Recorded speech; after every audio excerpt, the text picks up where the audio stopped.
Hello friends, ಎಲ್ಲರಿಗೆ ನಮಸ್ಕಾರ. Kannada life ಸ್ಟೋರಿನಿಂದ ಪ್ರತಿಯೊಬ್ಬರಿಗೆ ತುಂಬಾ ಧನ್ಯವಾದಗಳು. Thank you so much. ಈ ಸ್ಟೋರಿ ಏನು ಅಂತಂದರೆ, ಜೀವನ ಹೇಗೆ ಅನುಭವಿಸಬೇಕು. ಸೊ ಜೀವನ ಅಂದರೆ ಏನು, life is what is life. So ಪ್ರತಿ ಒಂದು ಜೀವನದಲ್ಲಿ ಏನೋ ಒಂದು ಪ್ರಾಬ್ಲಮ್ಗಳು ಇರುತ್ತವೆ, ಪ್ರತಿಯೊಬ್ಬರಿಗೂ ಒಂದು ಸಮಸ್ಯೆಗಳು ಇರುತ್ತವೆ.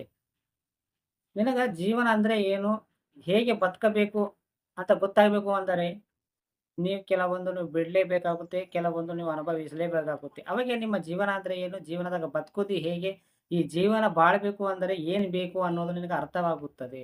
4 ಜನ ಏನಂತಾರ ಅನ್ನೋದು ಮುಖ್ಯವಲ್ಲ. ಸೊ ನೀನು ಬದುಕಕ್ಕೆ ಮುಂಚೆ ಏನು ಬೇಕು ಅನ್ನೋದೇ ಮುಖ್ಯ. ನೀನು ಯಾವ ರೀತಿ ಬದುಕ್ತಾ ಇದೀಯಾ ಅನ್ನೋದೇ ಮುಖ್ಯ.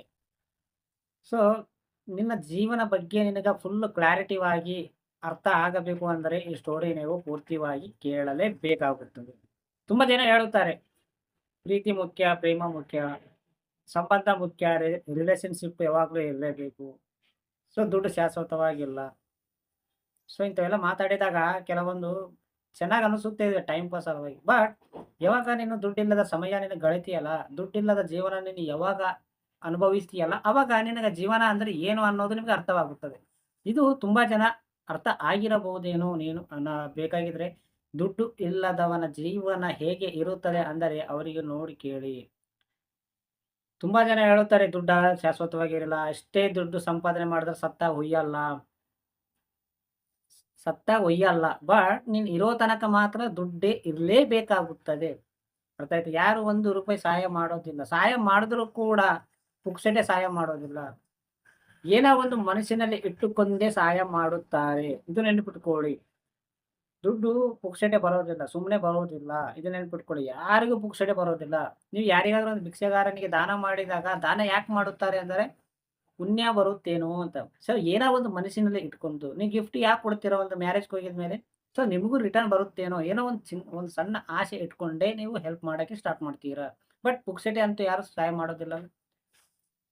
ಮನಸ್ಸಿನಲ್ಲಿ ಒಂದು ಇಟ್ಕೊಂಡೇ ಏನಾದರೂ ಒಂದು ಸಹಾಯ ಮಾಡ್ತೀರಾ. ಬಟ್ ಮತ್ತೆ ರಿಟರ್ನ್ ಯಾವತ್ತೂ ಕೂಡ ಆಸೆ ಇಟ್ಕೊಂಬಂದಾಗ ಸಹಾಯ ಮಾಡಿ ನೋಡಿ. ಸೊ ತುಂಬಾ ಜನ ಹೇಳುತ್ತಾರೆ ಲೈಫ್ ಬಗ್ಗೆ ನಿಮ್ಗೆ ಅರ್ಥ ಆಗ್ಬೇಕು ಅಂತಂದ್ರೆ ಕೆಲವು ದಿನ ನೀನು ಸಂಪಾದನೆ ಮಾಡಲಾರದಂಗ, ಏನು ಕೆಲಸ ಮಾಡಲಾರದಂಗ ದುಡ್ಡಿನ ಲೈಫ್ ಹೇಗಿದೆ ಅಂತ ಅನುಭವಿಸಿ ನೋಡಿ. ತುಂಬಾ ಜನ ಹೇಳುತ್ತಾರೆ, ತುಂಬಾ ಜನ ಹೇಳೋದನ್ನ ಪಕ್ಕ ಸೈಡಿನಲ್ಲಿ ಇಟ್ಬಿಟ್ಟು ನಾನು ಹೇಳೋದನ್ನ ನೀವು ಅರ್ಥ ಮಾಡ್ಕೊಳ್ಳಿ. ಏನಂತಾರೆ ದುಡ್ಡು ಬಹಳ ಬಹಳ ಇಂಪಾರ್ಟೆಂಟು. ಜೀವನದಾಗ ಬಹಳ ಇಂಪಾರ್ಟೆಂಟು. ನಿಮ್ಮ ತಾಯಿ ತಂದೆ ಸಂಪಾದನೆ ಮಾಡಿ ಹೋಗಿದಾಗ ಅವರು ದುಡ್ಡು ಶಾಶ್ವತವಾಗಿಲ್ಲ.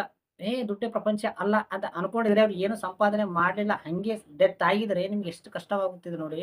ಕೆಲವೊಬ್ಬರ ಜೀವನ ಹಾಗೆ ಇದೆ. ಎಲ್ಲಿ ಮಿಡಲ್ ಕ್ಲಾಸ್ ಫ್ಯಾಮಿಲಿ ಇದ್ದವ್ರನ್ನ ಏನು ಸಂಪಾದನೆ ಮಾಡಕ್ಕೆ ಆಗಲ್ದನೆ ಅವ್ರು ಕಷ್ಟಪಟ್ಟಿದ್ದು ಜಸ್ಟ್ ಅವ್ರ ಹೊಟ್ಟೆ ಸಲುವಾಗಿ ಕೆಲಸ ಮಾಡಿರುತ್ತಾರೆ. ತಾಯಿ ತಂದಿ ಅನ್ನೋದು ಬಹಳ ಮುಖ್ಯ. ಸೊ ಅವ್ರನ್ನ ರೆಸ್ಪೆಕ್ಟ್ ಕೊಡೋದು ಕಲಿಯು. ತುಂಬಾ ಜನ ಹೇಳ್ತಾರಲ್ವಾ, ಅಷ್ಟು ದುಡ್ಡು ಸಂಪಾದನೆ ಮಾಡಿದ್ರು ಕೂಡ ಯಾರೂ ಆಗಿಲ್ಲ, ಡೆತ್ ಆಗಿದೆ, ಯಾರು ಇಲ್ಲ ಅಂತವೆಲ್ಲ ಹೇಳ್ತಾರೆ. ಬಟ್ ಯಾರೂ ಆಗಿಲ್ಲೇನ. ಬಟ್ ಅವ್ರ ತಂದೆ ಸಂಪಾದನೆ ಮಾಡಿ ಇವ್ರಿಗೆ ಬಹಳ ಈಸಿ ಒಂದು ಬಿಸ್ನೆಸ್ ಸ್ಟಾರ್ಟ್ ಮಾಡಿ ಸತ್ತಿದ್ದಾನೆ. ಸೊ ಆ ಬಿಸ್ನೆಸ್ ಸ್ಟಾರ್ಟ್ ಮಾಡೋ ಜಾಗ ಇಟ್ಕೊಂಡಿದ ಮೇಲೆ ಅವನು ಈಸಿಯಾಗಿ ಅವನು ಡೆವಲಪ್ ಮಾಡ್ಕೋಬಹುದು. ಅರ್ಥ ಆಯ್ತಾ ಫ್ರೆಂಡ್ಸ್? ಯಾರ ಮಾತು ಕೇಳಕ್ ಹೋಗಬೇಡಿ. ನೀವು ಸಂಪಾದನೆ ಮಾಡಿ, ದುಡ್ಡಿನ ಸಲುವಾಗಿ ನೀವು ಸಂಪಾದನೆ ಮಾಡಿ ಯಾವುದಾದ್ರೂ ಒಂದು ಕೆಲಸ ಮಾಡಿ, ಬಟ್ ಫ್ರೀ ಆಗಿರಬೇಡಿ. ತುಂಬಾ ಜನ ಹೇಳ್ತಾರಲ್ಲ, ತುಂಬಾ ಜನ ಹೇಳೋದು ಸೈಡಿಗೆ ಇಟ್ಟುಬೇಡಿ. ನಿಮ್ಮ ತಂದೆ ಕಷ್ಟ ಬಿದ್ದರೆ ನಿಮ್ಮ ತಂದೆಗೆ ಸಹಾಯ ಮಾಡಿ. ನಿಮ್ಗೆ ಏನಾದರೂ ಬಿಸ್ನೆಸ್ ಇದ್ರೆ ಆಲ್ರೆಡಿ ನಿಮ್ಮ ಪೇರೆಂಟ್ಸ್ ಬಿಸ್ನೆಸ್ ರನ್ ಮಾಡ್ತಾ ಇದ್ರೆ ನೀವು ಫಸ್ಟ್ ಆ ಬಿಸ್ನೆಸ್ ಹೇಗೆ ಮಾಡಬೇಕು ಅನ್ನೋದು ತಿಳ್ಕೊಳ್ಳಿ. ಯಾಕೆಂದ್ರೆ ನಿಮಗೆ ತುಂಬಾ ಈಸಿಯಾಗಿ ಬರುತ್ತೆ ಅವ್ರ ಡೆತ್ ಆಗಿದ್ಮೇಲೆ ಕೂಡ. ಸೊ ಅವ್ರು ಸಂಪಾದನೆ ಮಾಡಿ ನಿನಗೆ ತುಂಬಾ ಈಸಿಯಾಗಿ ಇಟ್ಟುಬಿಟ್ಟಿದ್ದಾರೆ. ಅವ್ರು ಸಂಪಾದನೆ ಮಾಡಿಲ್ಲ ಅಂದ್ರೆ ನೀನು ತುಂಬಾ ಕಷ್ಟ ಬೀಳಬೇಕಾಗುತ್ತದೆ. ಸೊ ಪೇರೆಂಟ್ಸ್‌ಗೆ ರೆಸ್ಪೆಕ್ಟ್ ಕೊಡಿ. ಯಾರ ಮಾತು ಕೇಳಬೇಡಿ. ದುಡ್ಡಿಲ್ಲದ್ರೆ ಜೀವನ ಹೇಗಿರುತ್ತೆ ಅನ್ನೋದು ಒಂದು ವೇಳೆ ನೀವು ಅನುಭವಿಸಿಲ್ಲ ಅಂದ್ರೆ ಅದು ಅನುಭವಿಸಿ ನೋಡಿ. ಅದ್ರ ಬಗ್ಗೆ ನಿಮ್ಗೆ ಅರ್ಥ ಆಗುತ್ತೆ ಜೀವನ ಅಂದ್ರೆ ಏನು ಅಂತ. ಸಿಂಪಲ್. ಜೀವನ ಬಗ್ಗೆ ಅರ್ಥ ಆಗ್ಬೇಕು ಅಂದ್ರೆ ಕೆಲವು ದಿನಗಳು ದುಡ್ಡಿಲ್ಲದನ ನೀವು ಅನುಭವಿಸಿ ನೋಡಿ. ಆ ಲೈಫ್ ಹೇಗೆ ನರಕ ಇರುತ್ತೆ ಅನ್ನೋದು ನಿಮ್ಗೆ ಗೊತ್ತಾಗುತ್ತೆ.